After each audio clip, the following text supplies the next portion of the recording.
Hobi saya yang terutama itu traveling. Jadi kalau tugas saya ke satu daerah atau ke satu negara, itu selalu saya combine dengan menjelajah daerah-daerah tertentu. Itu hobi saya yang terutama. Ya, dengar musik juga.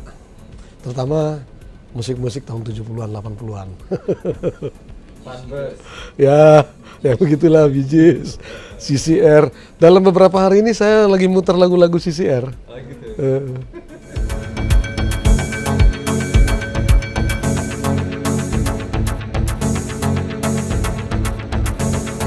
Banyak perjalanan yang buat saya budaya dan alam yang sangat eksotik buat saya itu Scotland. Skotlandia. Scotland itu ya bergunung dan berbukit, dan mereka pelihara sampai sekarang kebiasaan-kebiasaan mereka, termasuk tradisi-tradisi perkawinan, tradisi cari jodoh, tradisi pertandingan-pertandingan dipelihara dalam festival-festival tertentu. Jadi itu menarik untuk yang saya harap sih di Indonesia sangat kaya untuk itu. Dan juga pakaian mereka skirt itu ya. Iya. Skirt yang laki-laki pun kayak pakai rok gitu, kemudian musik apa ya namanya, pipe. Menarik buat saya Scotland itu. Hal lain yang berkesan buat saya adalah Irlandia. Saya dapat kesaksian dari beberapa teman di sana yang Irlandia Utara itu terutama antara Protestan Katolik itu kan bermusuhan banget gitu. Dan rakyatnya juga nggak bisa menyatu gitu. Lalu ada beberapa tokoh pendeta di sana yang memperdamaikan komunitas ini sekarang sudah makin baik. Saya bertemu dengan mereka, bertemu dengan satu tokoh pendeta ini, dan saya kaget sekali. Dia bilang, saya menekuni perdamaian Katolik Protestan ini setelah saya melayani di Indonesia sekian tahun dan melihat bagaimana Muslim dan Kristen bisa bersatu. Pengalaman itu, bagaimana orang Indonesia, Islam dan Kristen di berbagai tempat bisa saling bahu-membahu. Pengalaman itu saya bawa ke sini, saya ceritakan, dan itu menjadi model kami. Itu luar biasa. Itu saya sampai merinding waktu dia cerita pengalaman dia di Indonesia. Dia melayani di Sulawesi Tengah sama di Jawa pernah. Itu menarik sekali buat saya. Dan dia membawa saya ke keluarga Katolik, ke keluarga Protestan yang udah berdamai satu sama lain. Tapi awalnya dia bilang itu berat sekali. Sebetulnya dalam berbagai perkunjungan saya, terutama juga ketika bersama-sama dengan Kementerian Luar Negeri, dengan berbagai negara, ke Belgia, ke Uni Eropa gitu, mereka justru merindukan Pancasila itu bisa mereka adopt untuk negara mereka gitu.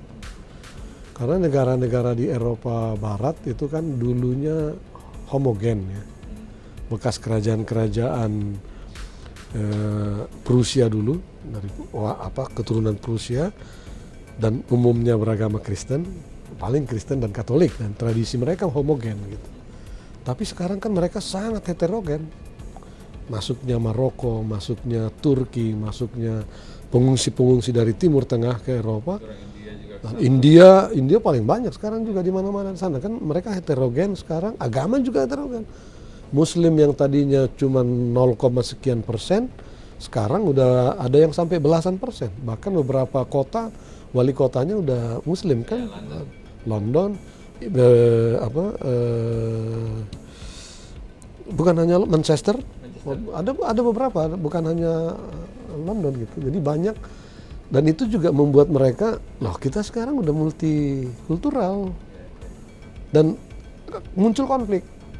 Karena yang Kristen ini merasa, terutama angkatan muda, karena kesulitan ekonomi sekarang, mereka merasa pekerjaan mereka diambil alih oleh para imigran yang datang. Karena imigran ini datang, apa saja pun dikerjakan kan. Perantau itu di mana-mana begitu, apa saja pun dikerjakan. Sama seperti orang Madura di Kalimantan, apa saja pun dikerjakan. Sementara mereka milih-milih pekerjaan. Jadi, iya, benar, Bapak. jadi konflik yang luar biasa sebetulnya di sana sedang terjadi. Selalu begitu. Ya. Maka mereka menganggap dan lagi Muslim yang hadir di Eropa punya penyakit karena culture yang berbeda cenderung mengelompokkan. Inklusif. Jadi inklusif mereka. Nah, karena inklusif akhirnya dalam rangka menghadapi sekular, Eropa kan sangat sekular, menghadapi sekular itu mereka lari ke bunker agama dan cenderung fundamentalis.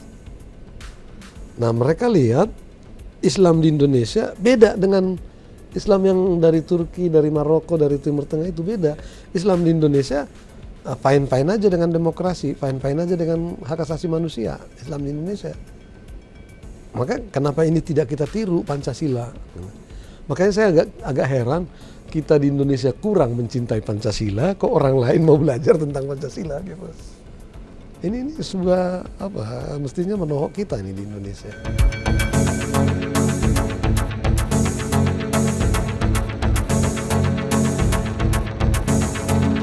Saya tidak ada pantangan, hanya saya mengurangi memang lemak, makin kurangi gula pasti. Saya tidak ada penyakit gula, tapi saya tahu betul gula sangat berbahaya.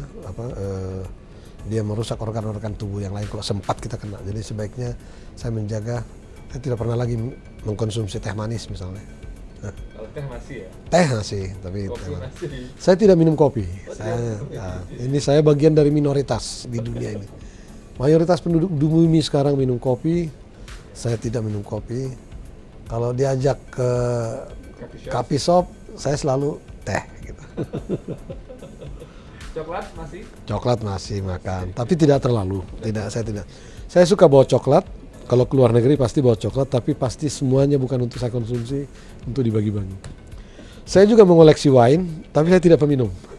Cuma koleksi aja. Saya ngoleksi, kalau ada teman ulang tahun saya bawakan, kalau ada ya perayaan-perayaan tertentu dari teman saya bawakan. Silakan, kalau ke rumah pasti bisa pulang bawa oleh-oleh wine. Paling sedikit wine di rumah saya itu bisa sampai 60 botol. Oh gitu. Datang dan pergi selalu, ada datang, pergi dibawa, ada lagi yang bawa. Yang tertua usia berapa?